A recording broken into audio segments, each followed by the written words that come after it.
Good evening, everybody. Thank you very much for joining us. When the pandemic began, we had little knowledge of this virus and none about the vaccines and the treatments we have today. So there was no option but to use government regulations to protect our NHS and save lives. But those restrictions on our liberties have brought grave costs to our economy, our society, and the chances of our children. So from the outset, we were clear that we must chart a course back towards normality as rapidly as possible by developing the vaccines and treatments that could gradually replace those restrictions. And as a result of possibly the greatest national effort in our peacetime history, that is exactly what we have done.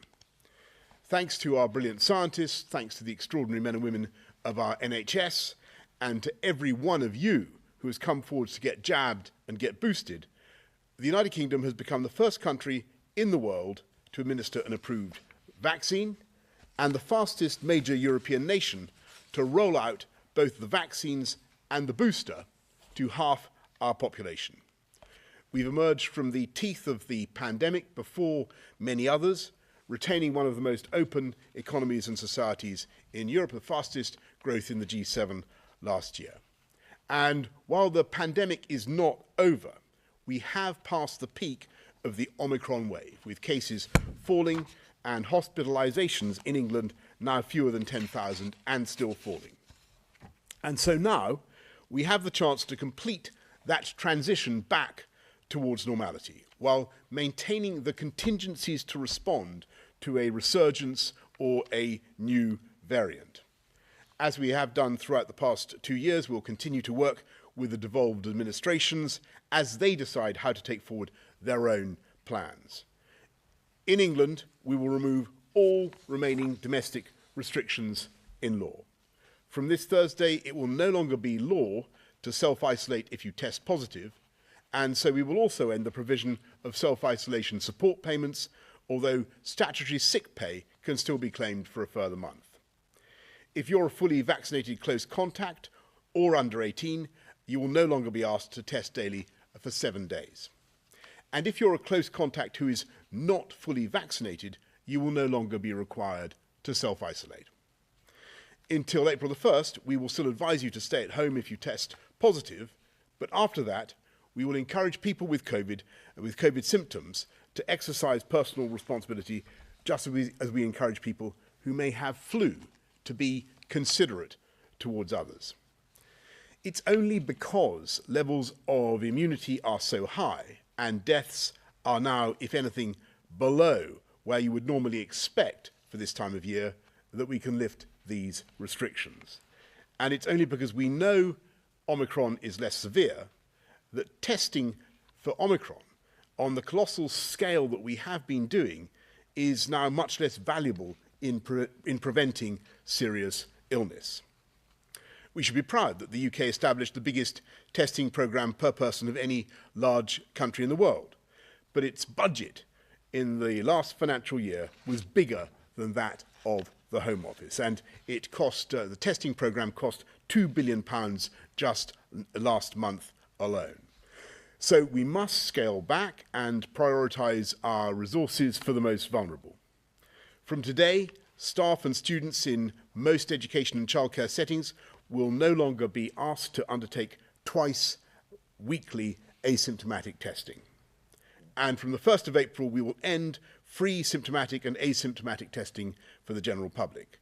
But we will continue providing free symptomatic tests to those at the highest risk from COVID. And in line with the practice of many other countries, we're working with retailers to ensure you will always be able to buy a test. We should be clear that the pandemic is not over, and there may be significant resurgences. Our scientists are certain that there will be new variants, and it is very possible that those will be worse than Omicron. So we will continue to protect the most vulnerable with targeted vaccinations and treatments, and we've bought enough doses of vaccine to anticipate a wide range of possible JCVI recommendations. Today, this includes a new spring booster, which will be offered to those aged 75 and over, older care home residents, and those over 12 who are immunosuppressed. we will also retain disease surveillance systems and contingency measures, which can ensure our resilience in the face of future waves or new variants.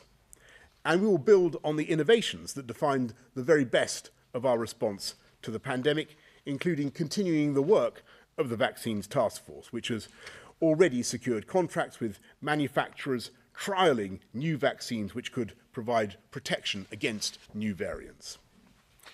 Today is not the day we can declare victory over COVID because this virus is not going away. But it is the day when all the efforts of the last 2 years finally enabled us to protect ourselves whilst restoring our liberties in full. And after 2 of the darkest, grimmest years in our peacetime history, I do believe this is a moment of pride for our nation and a source of hope for all that we can achieve in the years to come. Thank you very much. I think Patrick's going to Chris can share some slides. Thank you. Thank you, Prime Minister. First slide, please. The first slides are ones which have been shown before but updated. So the first slide is the number of people testing positive for COVID in the UK. And as you can see, although the Omicron wave is now going down, it reached an extraordinarily high peak, and the number of people still with Omicron is still very high, and people, including elderly and vulnerable people, are still being infected. Next slide, please.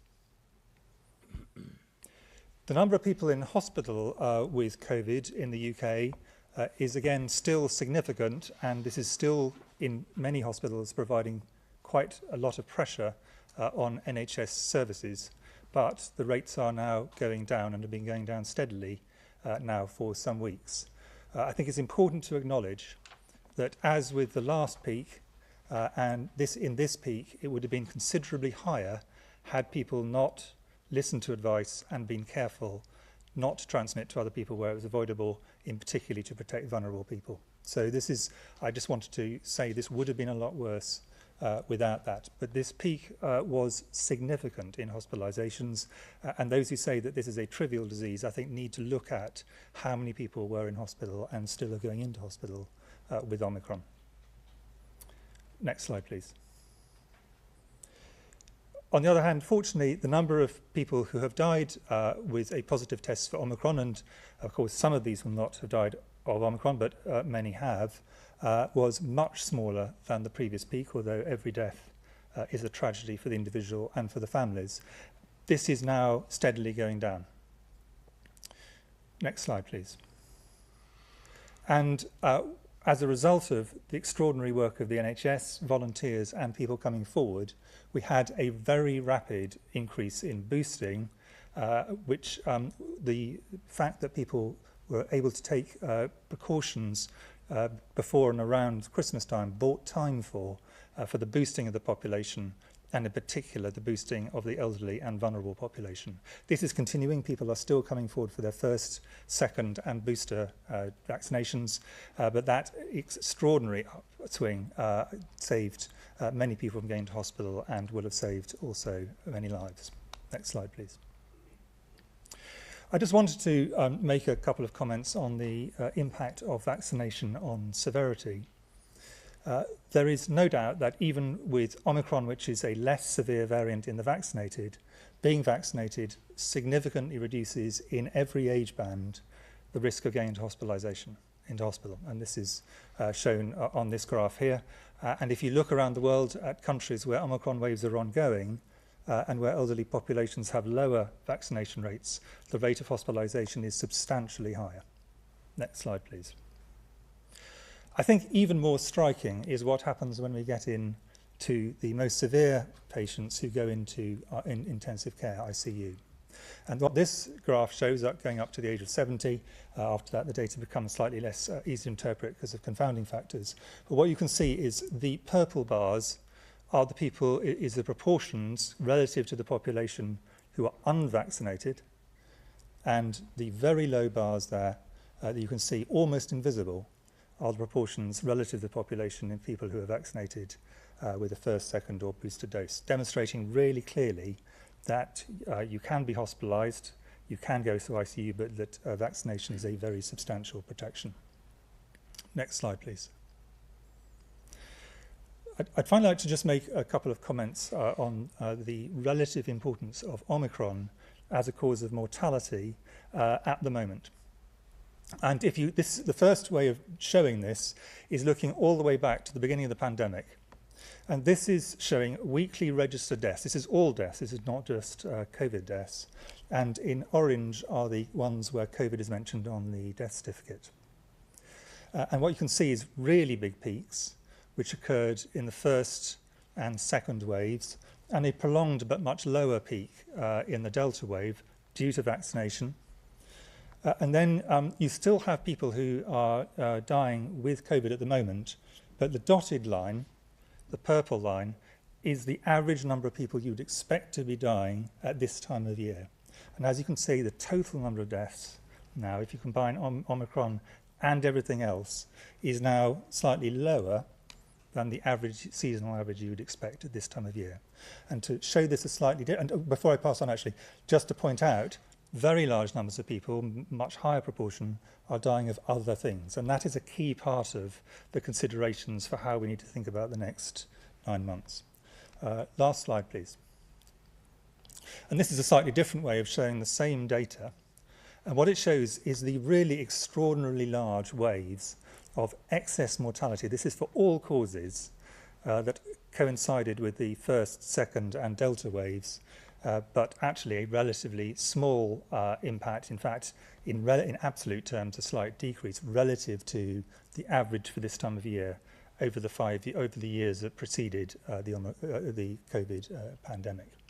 So I thought it was just worth highlighting that, because this does demonstrate that in a highly vaccinated population, with Omicron, which is a less severe variant than previous ones, the impact on overall all-cause mortality has been much more muted, in fact, essentially not visible compared to the previous waves. Now, I thought because there are some changes now, I'd just like to make some additional kind of forward views about what's going to happen, and then Patrick is going to add a few as well. The first is just to say something about the Omicron wave. The Omicron wave is still high. And if you look around the UK, we're still in places, we're still between 1 in 20 and 1 in 25 people have got Omicron if they were tested, according to NS data, which is slightly backward looking. Now, the rates are coming down, but this is still a very common infection. And it is important to view the next period when we will still have testing all the way up to April, and which changes are happening, in fact, in steps. People think about this as one big step. This is a gradual, steady change over a period of time as the rates are going down and as we head into spring. And I think it's important to understand that context. This is not a sudden, everything stops. This is a steady move. The next thing it's important to acknowledge is that we all expect, and Patrick will talk more about this, there to be new variants. And some of those new variants will just disappear, but some of them will cause us significant problems, and they could be either more vaccine escaping, but as severe as Omicron, but the net effect would be actually more people end up in hospital because a lot of our protections are from vaccination, or it could be more intrinsically severe because Omicron came from a much earlier variant, and Patrick will talk a bit more about this. So we could certainly end up with something which is more likely to lead to hospitalizations than Omicron, and therefore we need to be very careful, as the Prime Minister said, and have both our surveillance and our ability to ramp up with us. And then finally, just as the good news is things are going down as we head into spring, we do have to accept that the respiratory season next winter and in subsequent winters is likely to combine COVID, whatever variants are circulating there, flu and all the other respiratory problems. So we expect the winters to be tricky even in the absence of significant new variants. And again, the vaccination program that JCVI will consider will take that into account. And the implications of this are, as we look at the next weeks, we still have high rates of Omicron, and I would urge people in terms of public health advice, and this is very much the government's position, that people should still, if they have COVID, try to prevent other people getting it, and that means self-isolating. So that is the public health advice. It would have been the public health advice and will be the public health advice for multiple other diseases. If you had norovirus, we would give exactly the same public health advice. So this is standard public health advice for a significant and highly transmissible infection. All the things that people have done so well and have thought about so systematically remain important.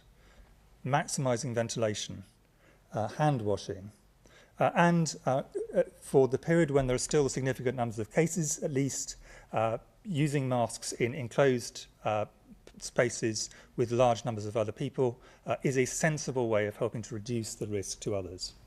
As rates go down, the relative benefit of these kind of things will change. But at this point, while the rates are very high, this remains sensible, pragmatic advice, which everybody knows about and everybody can continue to follow. And this is part of the steady movement towards a new phase of managing this virus. And we must have three things. We must have good surveillance, as the Prime Minister said, to ensure that when new variants start to take off, or when we start to see new surges, we know where they are and we can respond in a targeted and rapid way to make sure we deal with them before they cause significant problems for individuals and for the NHS.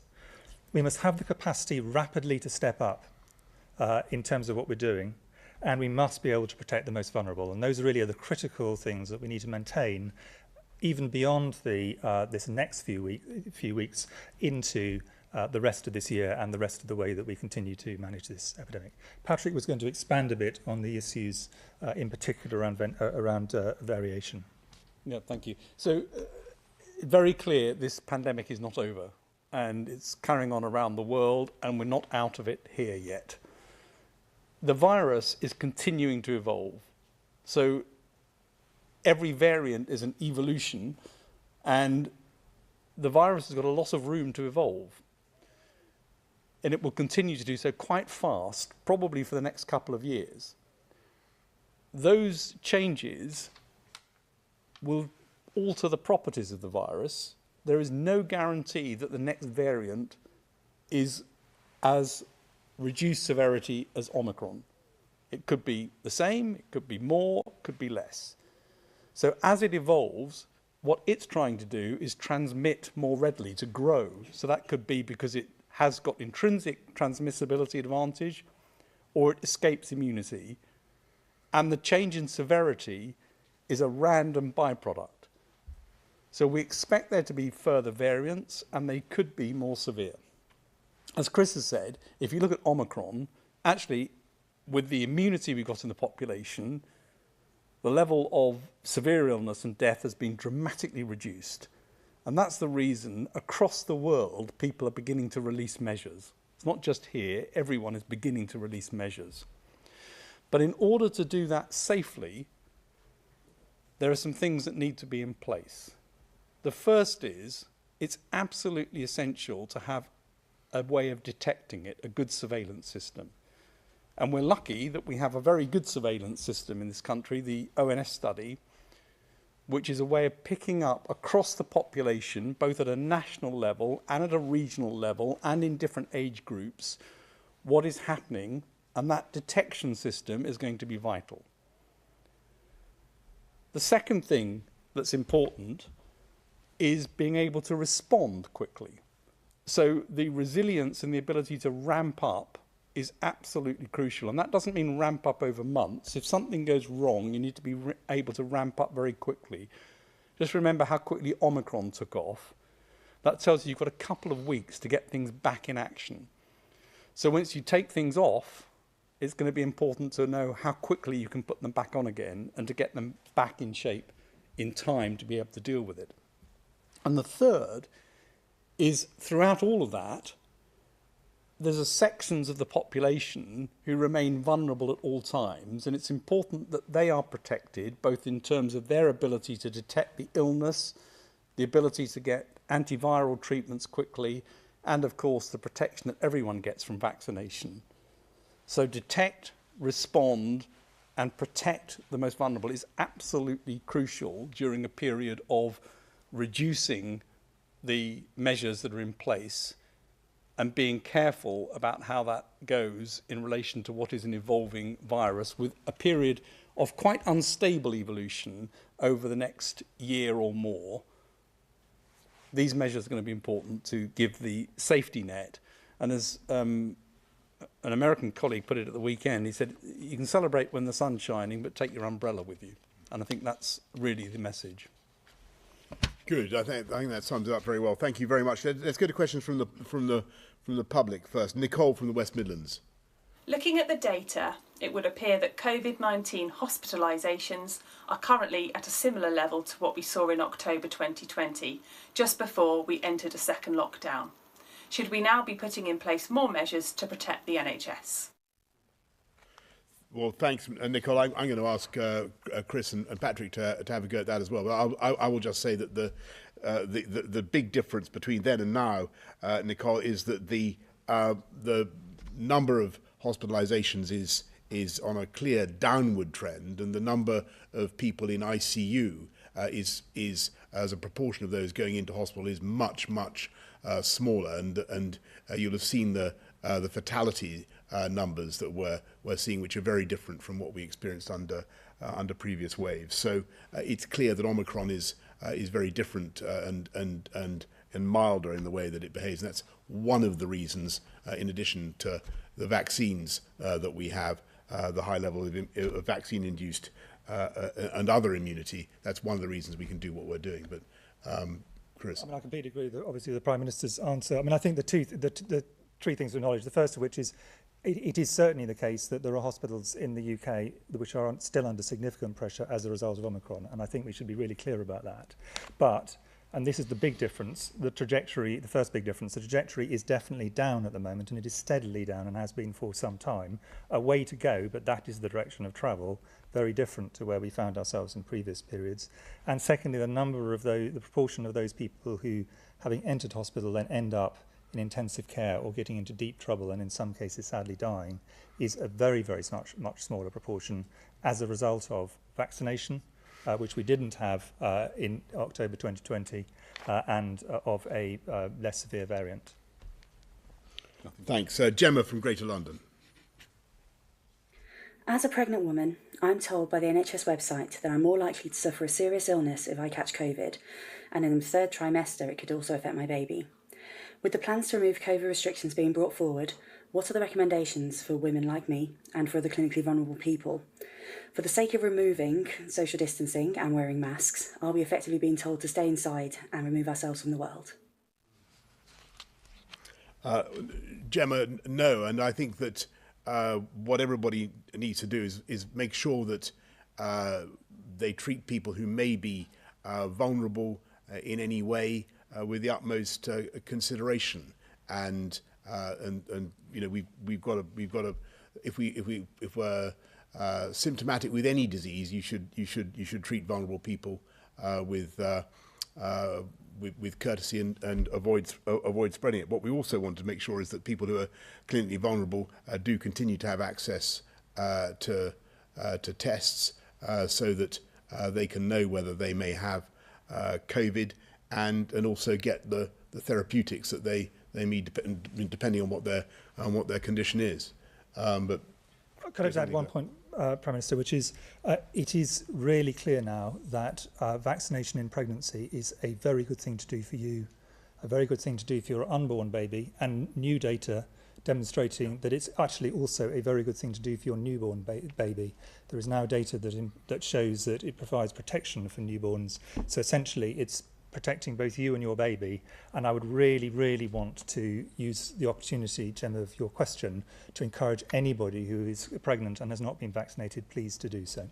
Yeah, that is a very good point. Because I think there was a while when there was quite a lot of folklore against vaccination for pregnant women, and that was really not right at all. Thanks very much. Laura Koonsberg, BBC News. Thank you, Prime Minister. You are scrapping free tests for all, but you're telling everybody they have to take personal responsibility. How can people take personal responsibility if they may not be able to afford to get a COVID test, even if they're trying to? And do you accept that you're giving Scotland, Northern Ireland and Wales really no choice but to do the same because there won't be additional money for testing? And to Sir Chris and Sir Patrick, many times you've talked about how a lack of testing early on hampered the attempts to save lives. Now there are enough tests, but the government is no longer going to fund free tests for all. I know you've both emphasised the need for good surveillance, but testing is being scaled back. Do you worry that in time that could prove to be a mistake? And just forgive me, Prime Minister, as you've been speaking, President Putin has been talking. Could you respond to his claim to recognise the two separatist breakaway republics? Yes, sure. So thanks, Laura. Look, on testing, the only reason, and first of all, let's be clear, we're not ending free lateral flow tests now. There are several more weeks still to go. We won't do it until the beginning of April.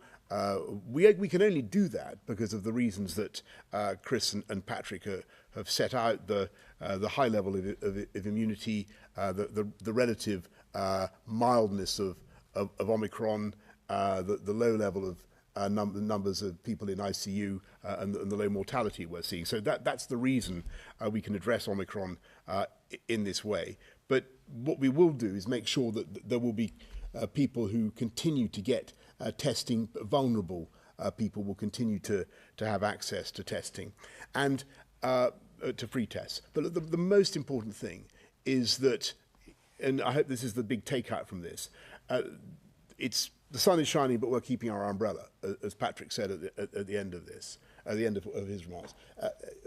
We were going to make sure that we invest in surveillance, and the ONS survey it really is world class. It's admired around the world. It gives a lot of very granular data about where cases are breaking out, patterns across the UK. We will keep that going. We will keep observing what is happening because we want to have the keenest pair of eyes in the crow's nest to watch for the iceberg in the form of a new variant. And that's the thing. That's the thing we've really got to test for, and the big surveillance tests are the way to do that. And if we see something like that, then that's the moment to get to Patrick's point. That's the moment when we ramp up, and we immediately go back to all the things that we have learnt to do. So we'll have a stockpile of LFDs, of lateral flow tests. We can make at least some of them already in this country. We have labs that will keep going, like the Rosalind Franklin lab, mobile testing units, and so on. So what we want is to have a formula of surveillance followed by surge if necessary. But we can only take the strategy, only adopt the strategy we're adopting today because of the success of the vaccines and the way Omicron is currently responding. And sorry, on Ukraine, I just to say, I gathered just as I came into this press conference that Vladimir Putin has effectively announced that Russia is recognizing the breakaway republics of Donetsk and Lugansk. This is plainly in breach of international law. It's a violation, a flagrant violation of the sovereignty and integrity of Ukraine. It is a repudiation of the Minsk process and the Minsk agreements, and I think it's a very ill omen and a very dark sign. And it certainly does not seem to me that it's certainly an indication, yet another indication, that things are moving in the wrong direction in Ukraine.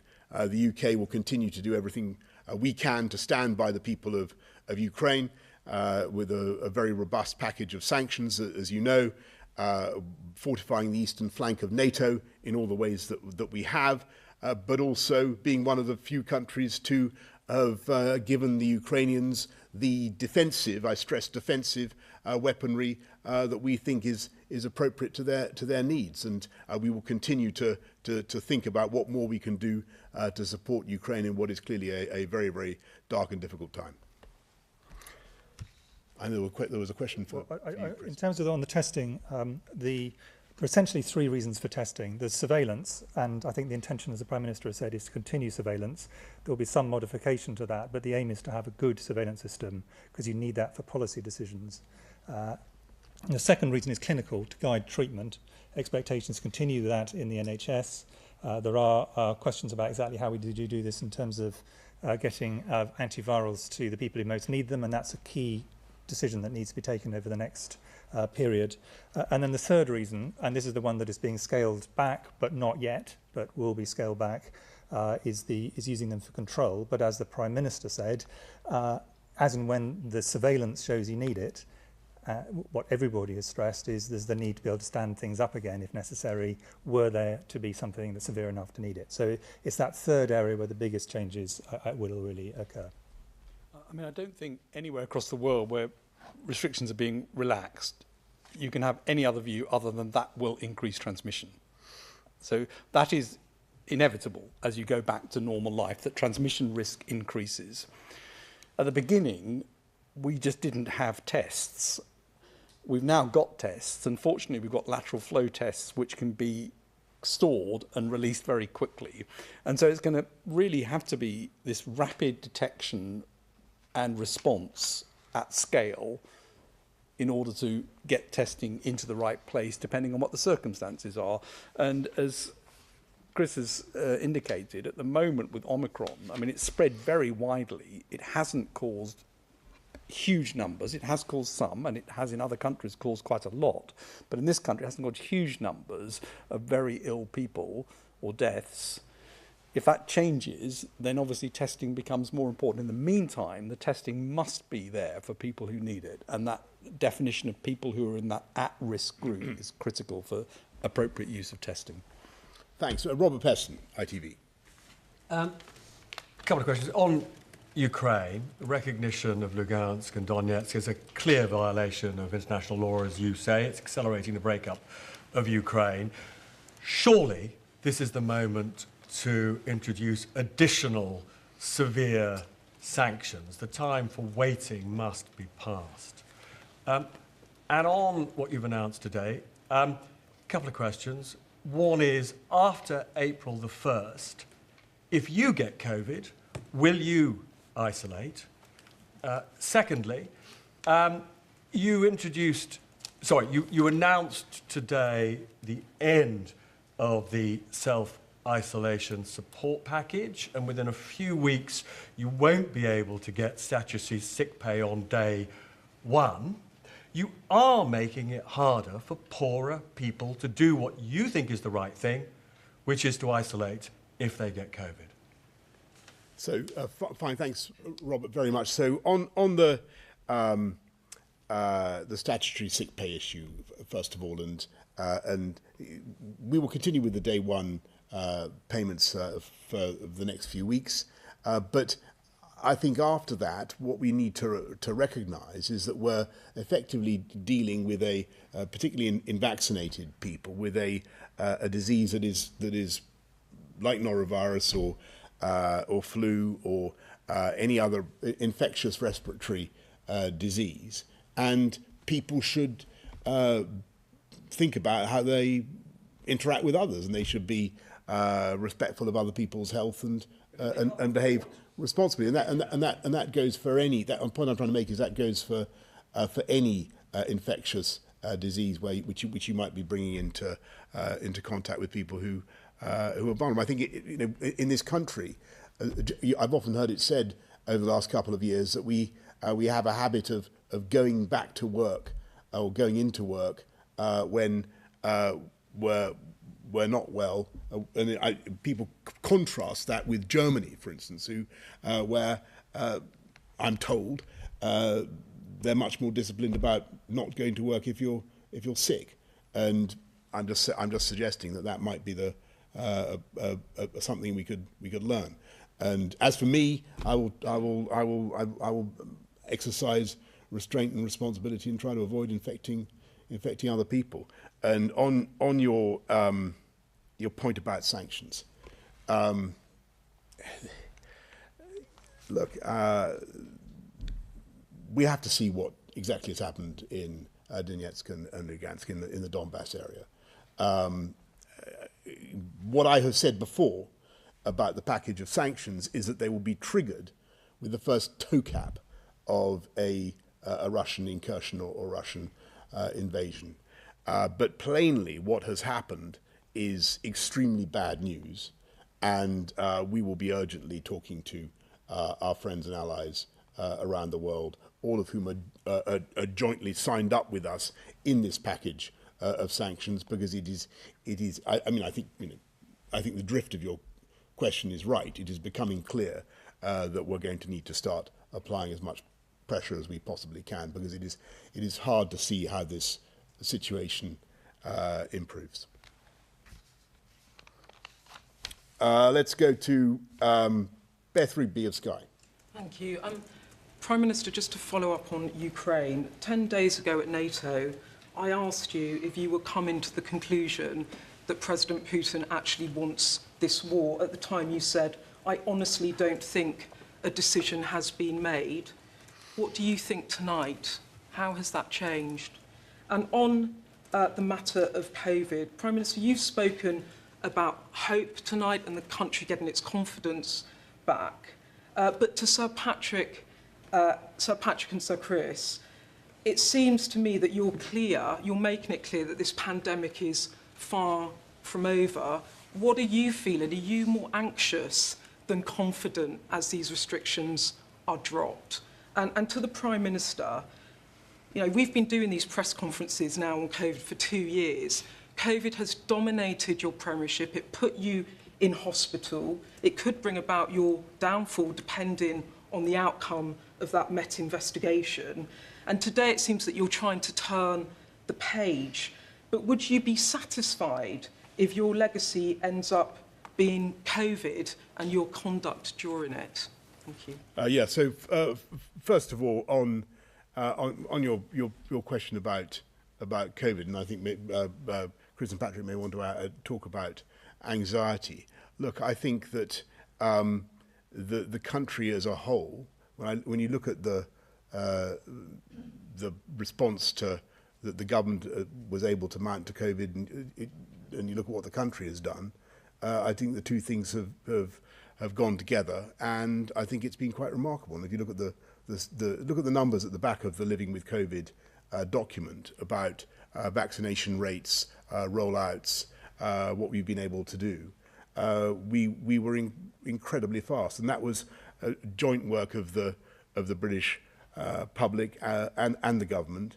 The public were absolutely heroic in what they did, and I will be very, very proud of what has been achieved, to be frank with you. But on the anxiety point, I don't want you to think that there's some, division between the gung-ho politicians and the cautious, anxious scientists. Much though it may suit everybody to say so, we have a very clear view of this. This has not gone away. We're able to make these changes now because of the vaccines and the high level of immunity and all the other considerations about Omicron that you've seen. But we have to face the fact that there could be, likely will be, another variant that will cause us trouble. But I believe that thanks to a lot of the stuff that we've done, particularly investment in vaccines and vaccine technology and therapeutics, we'll be in a far better position to tackle that new variant when it comes. And on your question about Putin, and I don't know what's in his mind. I can't read it.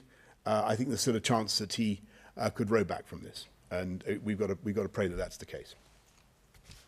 In terms of anxious or confident, I come from a profession which tries to train you not to be either of those things and to go between the middle and just have a plan and be steady about it, say these are the facts, this is the plan, this is what we're going to do, we will execute the plan, and we hope that we can go steadily in the right direction. So that's very much the way I hope that we can think about this and present this, so neither of the extremes. So, I mean, just to quote again the same American I quoted earlier on, he said this weekend, the one thing that this virus has taught you is not to be cocky. Yeah. So I think we just need to go very carefully. We need to monitor carefully and be prepared to react. And the other thing that I think is clear, which is important to bear in mind throughout, and we said this right the way at the beginning, this virus feeds off inequality and it drives inequality. And that needs to be borne in mind at all times during this. It does. Martin Brown, The Express. Thank you, Prime Minister. You've spent much of the last 2 years urging people to work from home to help the fight against COVID. As we move into this next phase, and with the economic recovery in mind, what is your message to those people who are still reluctant to return to their workplace? And what more should employers be doing to get their staff back? Well, thanks very much, Martin. Look, I've always been a believer in the importance of people getting into work, particularly for younger people who need to build up social capital and understanding of their jobs, their professions, and their place of work. And I think it is invaluable. I think if people try to do everything remotely, they will miss stuff out.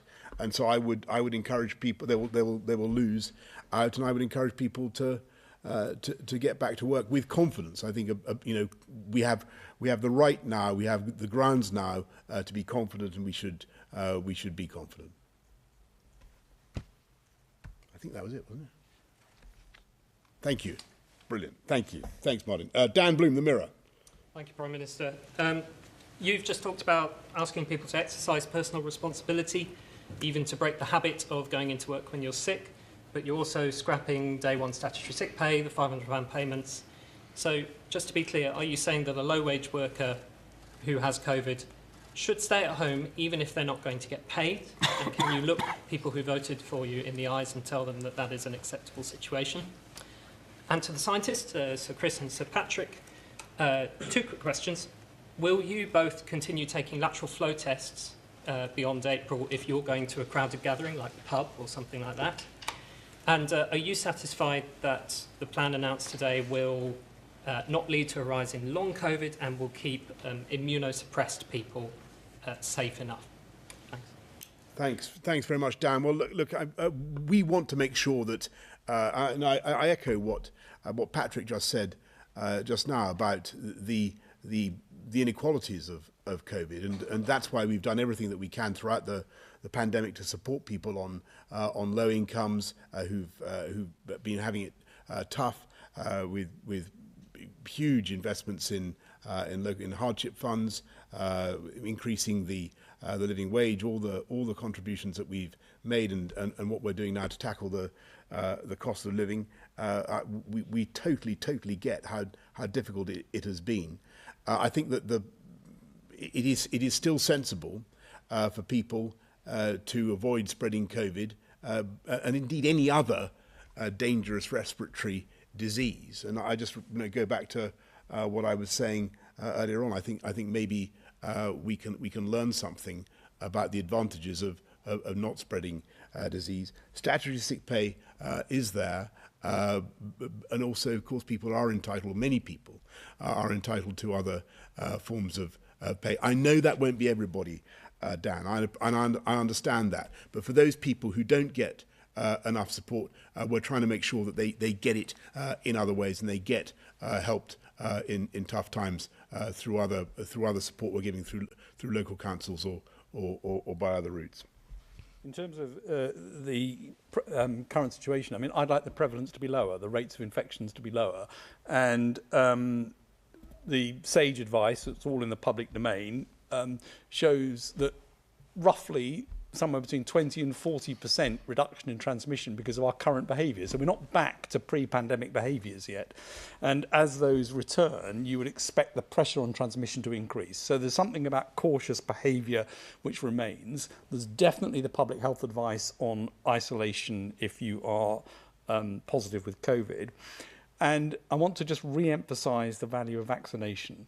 And the long COVID point, there's now evidence that the vaccines don't just protect against infection and against severe disease, but they also reduce long COVID. So there's a very, very strong reason for everybody to be vaccinated. Get up to first dose, second dose and third dose. And of course, for the immunosuppressed, it's going to be, or the people who are particularly vulnerable, they may need another vaccine at some point to get that up, and they need access to antivirals, and they do need the access to testing in order to be in a position to be treated quickly. So I think there's a series of things that need to happen to keep everybody safe during what is inevitable, which is the world at some point needs to start returning to normal behaviours. Will you carry on taking them even if you have to pay? Sorry, go on. Why don't I do that one? Because I completely agree, obviously, with Patrick's other comments. And I think there are three things that I will be trying to think about. First question is, how common is COVID at the moment? If it's very high, absolutely, that increases the probability. Second is the environment you're in. If you're in an environment where you're outside, a long way from other people, then the risks are so small it probably makes no difference. If you're in a crowded environment, absolutely.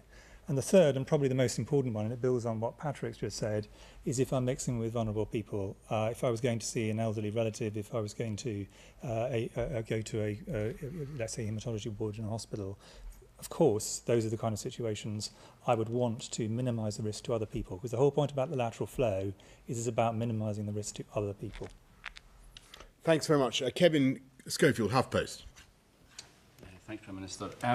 Are you not simply adding to the cost of living crisis from April the 1st? People are looking at higher national insurance payments, higher energy bills, rising inflation, rising interest rates, and from April the 1st they're now going to have to pay probably about 20 quid for a box of lateral flow tests. Is that not simply adding to the cost of living crisis that people are already experiencing? And you talk about personal responsibility and people having to take on more personal responsibility now.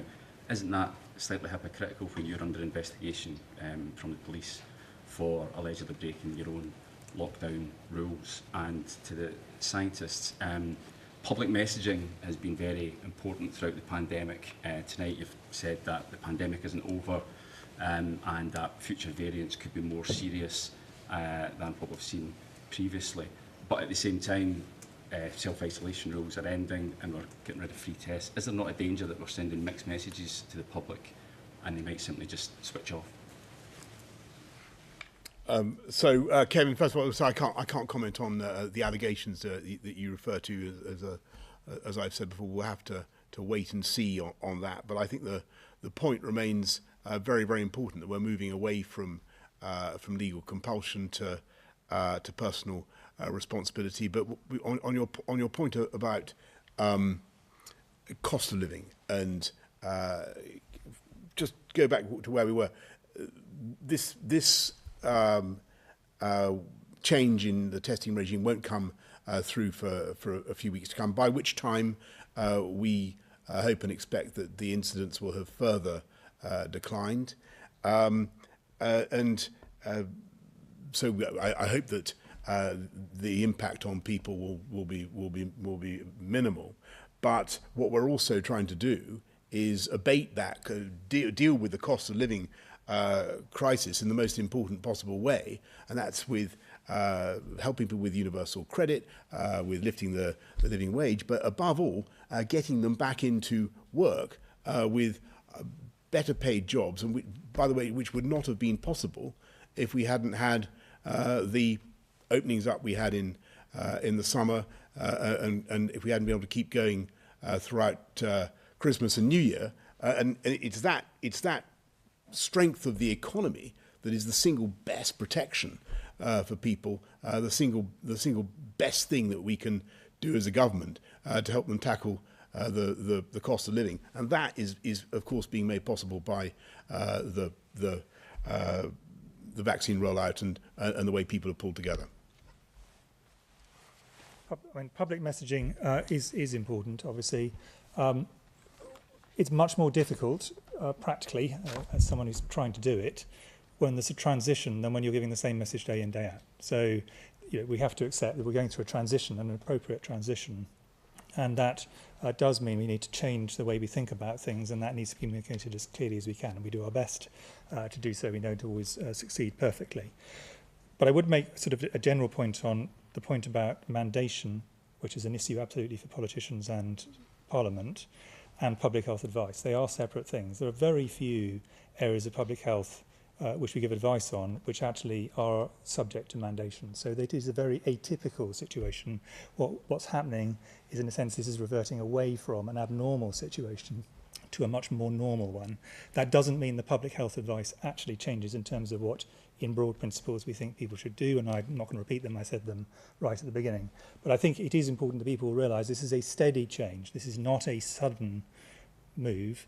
Of course, you announce changes at particular points in time, but actually what the Prime Minister has laid out is essentially a stepped series of things and the ability to keep looking at things so that if there's a change in the environment, then we can at that point respond to that change. And I would just refer you to, again, to some of the SAGE papers released last week that looked at this question about consistency of messaging and the point that now it's health professionals, NHS, Chief Medical Officer, local directors of public health. That's where the clear, consistent messaging is going to come from, as Chris said, which is the advice that comes in rather than legal mandation. But that needs to be clear and consistent and aligned with overall government messaging, as you say. Thank you, everybody, very much. I'm just going to go and talk to President Zelensky of Ukraine and offer him the support of the United Kingdom. Thank you.